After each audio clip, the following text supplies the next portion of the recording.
کله چې الله خپل تجلی غره ته وکړه نو هغه زری زری شو او موسی علیہ السلام وګرځید بهوش شو.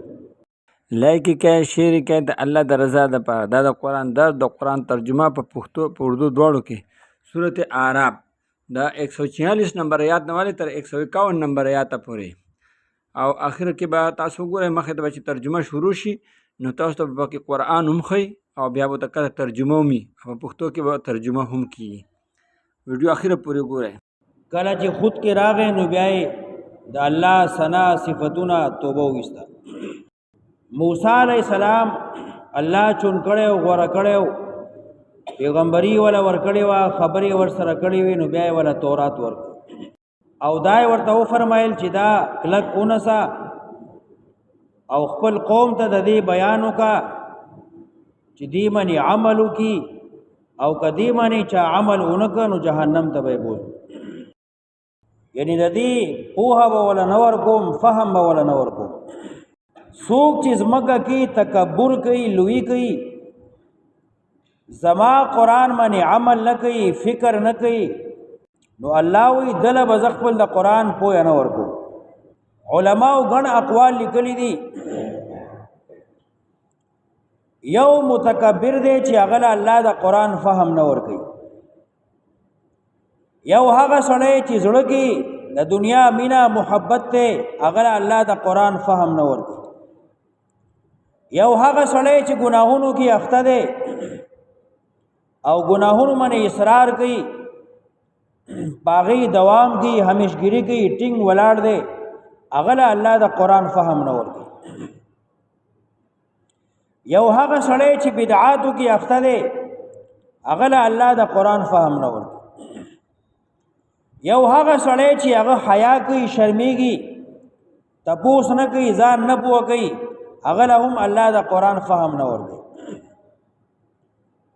دین زدکړه کی د شریعت زدکړه کی شرم بنه کوي حیا بنه کوي تپوس بکای ځان به پوه کوي هله به قرآن الله تعالی فهم نصیبوي.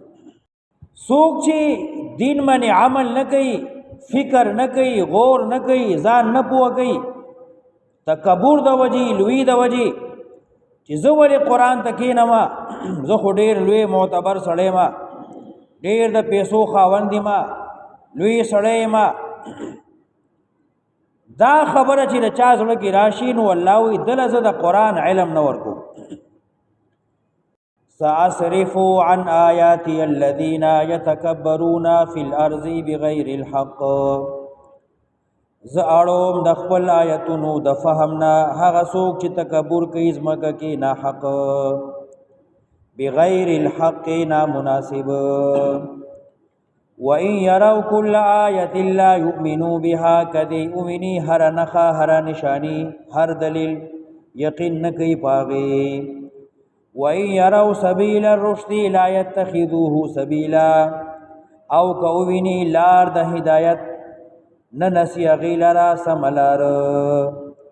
وَإِن يَرَوْا سَبِيلَ الْغَيِّ يَتَّخِذُوهُ سَبِيلًا او کوونی لار د سرکشی لار د گمراهی نو نسی غیلرا لار. ذالک بانهم کذبوا بیااتنا دا زکا چې دی دروغجن کړي دی آیتونه زما وکانو عنها غافلین او دا غینا نا خبر. والذین کذبوا بیااتنا او هغه څوک چې دروغجن کړي دی آیتونه زما لرا ولقاء الاخرة ملاقات د آخرت لرا حبطت اعمالهم نو برباد شو عملون ددی. هل یجزون الا ما كانوا يعملون بدل بنور کولې کیږي دیتا مگر د هغه چې دی کوم عملونه کول. موسی علیہ السلام خپل رور خپل خلیفہ کو چې د قوم فکر کوا اصلاح کوا خیال ساته چرته گمراهی کې اخته نشي. او موسی علیہ السلام لاړ د الله ملاقات لرا او تورات راوړو. واتخذ قوم موسی نو اونیو قوم د موسی علیہ السلام من بعده رستو دتلو د کوه تورتا من بعده اے بعد ذهابه الى الطور. موسی علیہ السلام تور ته لاړ او رست قوم دا کار شروع کړ. واتخذ قوم موسی انیو قوم د موسی علیہ السلام من بعده رستو د ترو د من حلیهم دخپلو کالونا دخپلو زیوراتونا عجلن سخه جسدن جسی والا لهو خوار چی اغلرا آوازونو. کله چې دی مصر کیو نو مصر خو اصل کې د قبطیانو د فرعونیانو او دی د شام نه مصر ته راغلی. دی د قبطیانو نه فرعونیانو نه مستعار سکاله اغسته و. لکه پوخا زمانہ کې غربتو د چا کور کې به چې کله واده و نو بل چا نه به جامه غوښته هغه به ناوې ته واغوستوله چې دا به خپل واده وکړي. یا به یو د کالی او جوړه وه نو په ټول کلي کې به ګرځېده واده وخت کې به ناوې ته خلکو هغه سپین زرو هغه کالی اچاو. نو دارنګې بني اسرائیلو چې کله واده وو یا به خادي وه نو دی به د یو نه بل نه لږ کالی واغس او استعمال کې به راویست بیا به واپس ورکړ. نو دغې بني اسرائیلو ګڼ کالی جمع کړی او بیا دریاب نه پورې وتل نو هغه کالی دی سره راغی.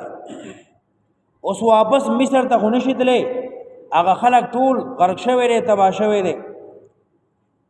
نو دی اوس دا خبره وکړه چې دی کالی سره څه وکړو. د دې استعمال خو موږ له جایز نه دی فایدې ته اغستل روا نه دي نو دی سره څه وکړو. نو دی کې یو تنو سامری زرګرو هغه ورته وویل دا کالی دغه ځای ته وغورځوئ. دی خلکو دغه کالی یو ډاک ته وغورځو او دی زرګر څه سکورټې جمع کړي څه ښکاره او لرګي او اور یې ورته بل کړ او دا ټول سره یې ویلې کړه. دا چې کله ویلې شو نو د دې نه یو سخي شکل کې یو شی جوړ کړ او هغې کې سوري وکړل. د سخي شکل کې یو بوتې جوړ کړ او هغې کې سوري وکړل. نو کله به چې هوا پکې تله راتله نو هغې نه به د سخي شانې یو اواز راته. نو دی خلکو ته ووی چې دا ستاسو اله دی. واتخذ قوم موسی من بعده انیو قوم د موسی علیہ السلام رستو د تلو داغنا من حلیهم د خپلو کالونا عجلن سخه جسدن جسدار لهو خوار چې اغلرا اوازونه. علم یرو ایدی نګوري یعنی فکر نه کوي عقل نه کار نه اخلي انه لا یکلمهم چې دغه سخه دی سره خبرې نشي کولی ولا يهديهم سبيلا او نشي خول دیتا لار سما. اتخذوه ندی انیو دغسخی لرا خدای وکانو ظالمین او ظالمان. ولما سقط في ایدیهم سورہ طه کی بڑی تفصیل بیا راځي. نو کله چې موسی علیہ السلام راغی او ډیر په غوسه نو دی بیا ډېر پښمانه بیا یې توبه وویسته. ولما سقط فی ایدیهم دا د آیت ټوکړه د عربو یو محاوره ده. لفظي معنی یې داسې ده ولما سقط هر کله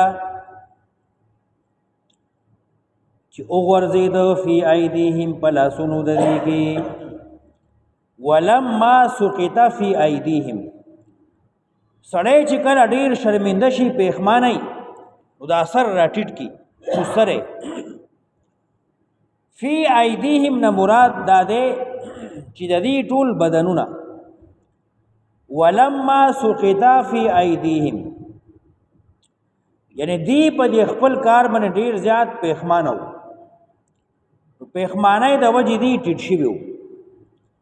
ولما سقط فی ایدیهم هر کله چې دی پښمانه شو ورأو او دی اولید انهم قد ضلوا یقینا دی خطا شوی دی.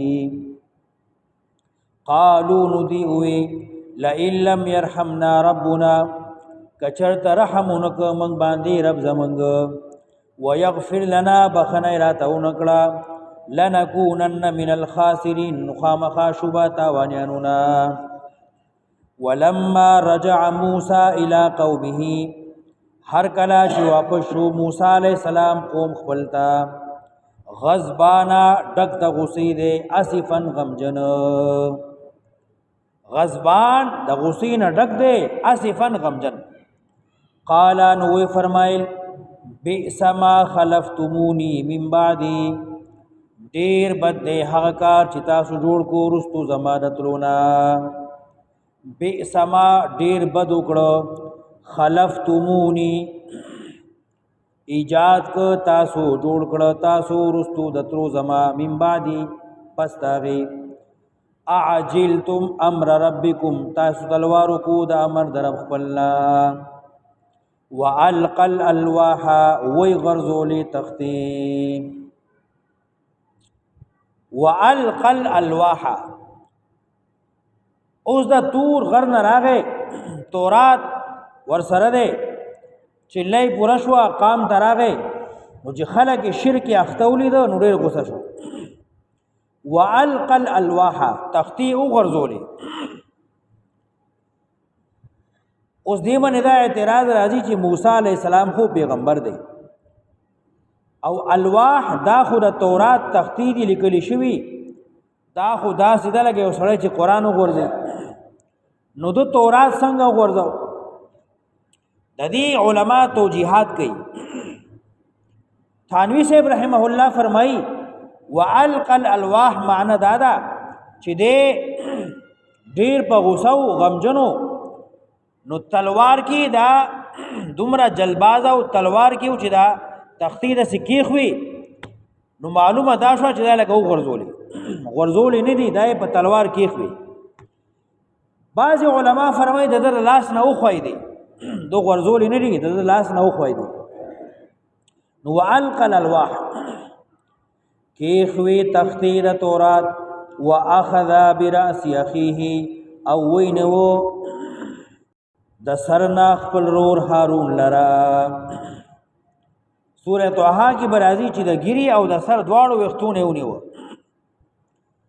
واخذ وینو براس اخيه سر ضرور خپل یجره رایخ الیه زانتا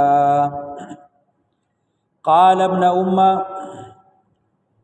نووی هارون علیہ السلام اے زوی د مور زما ان القوم استضعفوني یقینا قوم کمزور کړم ز وکادو یقتلوننی نزدې وا چې زی وجلې وې دا سينه چې زګنې غلې ناسو ما بیان کړی دی اصلاح می کړی دا خپل کوشش می کړی دی خو دې ز کمزورې کړو ما زما خبره نه منله او راجم شو نږدې و جزي وجلې وي فلا تشمت بي الاعداء نمخندوا ما سره دشمنان ولا تجعلني مع القوم الظالمين او مگر زوا مال را سره د قوم ظالمانونا قال موسی علیہ السلام وی رب ای زما ربا اغفر لی بخنو کی ماتا ولی اخی اورور زماتا دا د پیغمبرانو کمال دی شان دی چې خطا تی نه شوی خو فورا الله ته بخنه کوي